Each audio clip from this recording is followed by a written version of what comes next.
Hello, it's Lynn Watts here with Wyatt the Wonder Dog Books.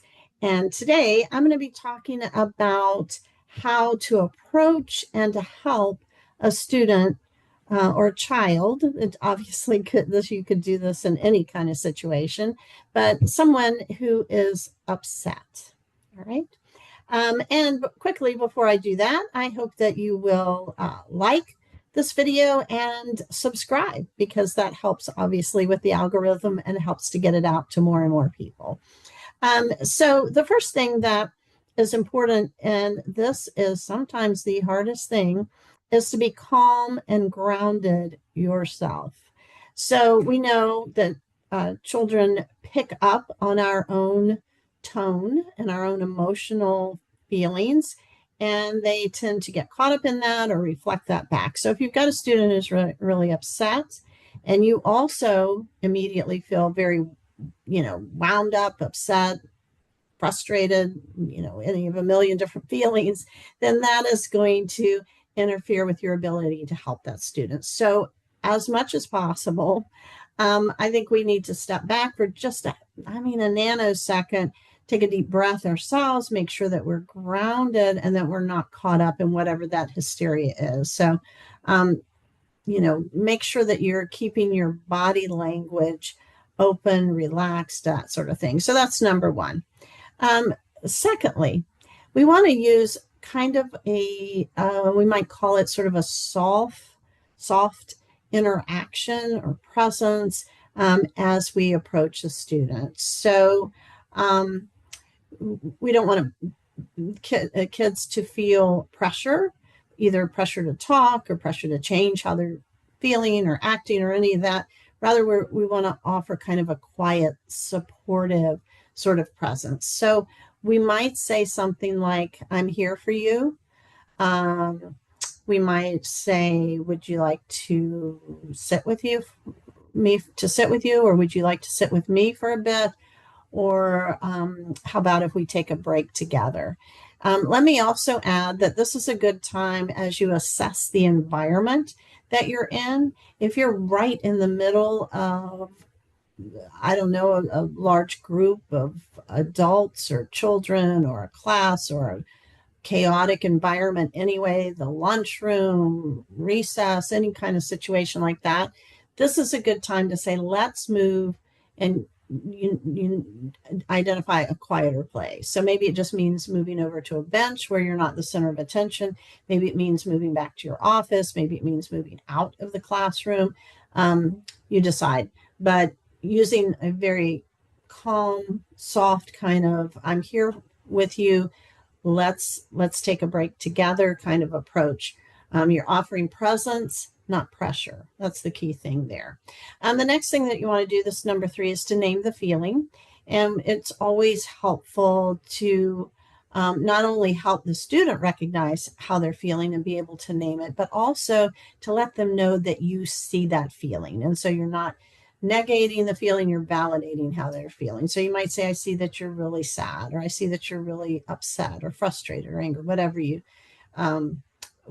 you notice. All right. So it helps also to reduce the intensity of the feeling when you're able to name it like that.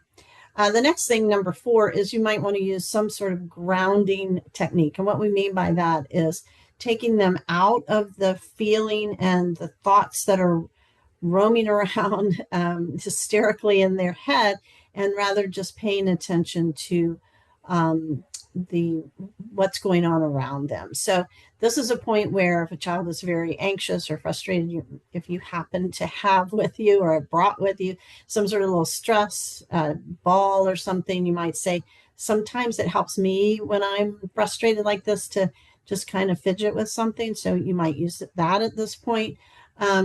You might introduce some breathing at this point, especially if a child is like crying or yelling or something. You might say, "Let's take a deep breath together." And you want to model this with them. So breathe in, and then you might model holding the breath for just a few counts, 2 or 3, 4. Then you might talk about exhaling and then hold that for a few counts and then inhale. This is obviously box breathing. I always taught it in the classroom. And then if you do that, then when you're sitting with an individual student, then they recognize what you're doing. So I think it's helpful in that way. But any kind of very easy, simple breathing exercise is a great way to bring us out of our heads and into a calmer state where we can then talk.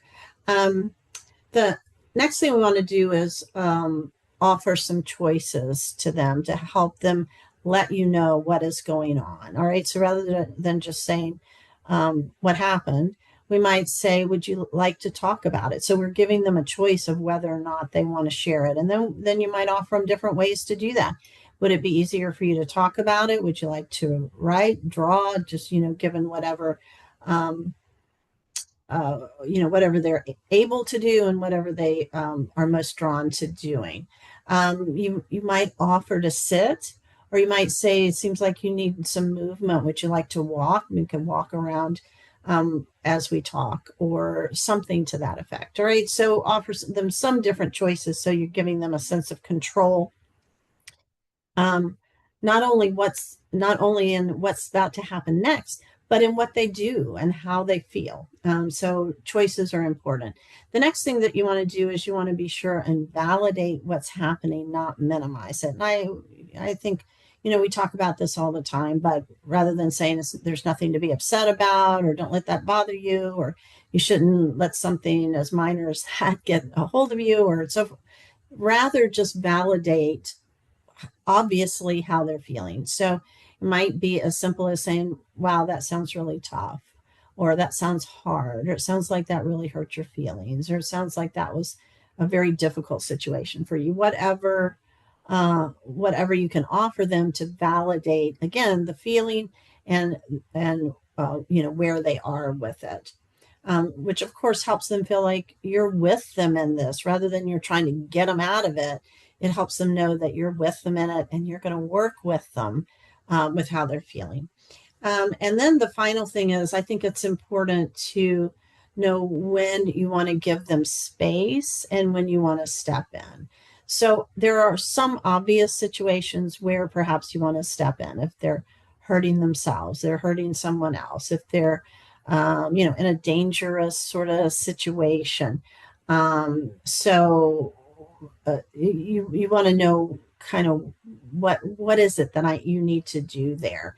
And some students also do better with a lot of space, and others maybe feel better, when they're kind of surrounded with some sort of comforting sort of situation. So maybe you have a particular space that's kind of like the calm down corner, the take a break corner, or maybe your office is that place where they can go. And so again, you can offer that as a choice, and you can help them within whatever their needs are. All right. So let's talk very quickly about some things not to say. There are really kind of 4 things. One is don't say calm down. And I get it. I've said that myself. So, I mean, immediately that is what we want, right? Okay.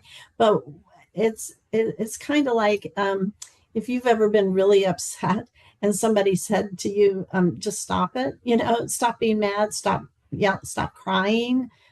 I can remember as a young child, my mother used to say that to me, stop crying or I'm going to give you something to cry about. And obviously you wouldn't say that, but, that didn't help me. It made it harder for me to stop crying. All right. So I'm just saying, not saying calm down. Instead, let's focus on really what is going on so they feel validated, and that helps them calm down. All right. Number 2, don't demand an explanation right away. Give them some time to work through the emotion and to calm down. And then either at that point or at a later time when you follow up, find out really what was the situation. All right. So it's hard to talk about the facts when you're in the middle of an emotion. You know that. Okay. The third one I think is so obvious. I don't think we do this as a counselor, but there are adults that do this, and that is don't shame or embarrass them. Everybody's looking at you right now while you're crying. You need to stop. All right. You're making a scene. What are people going to think, basically, is what you're saying. So we don't want to shame or embarrass someone.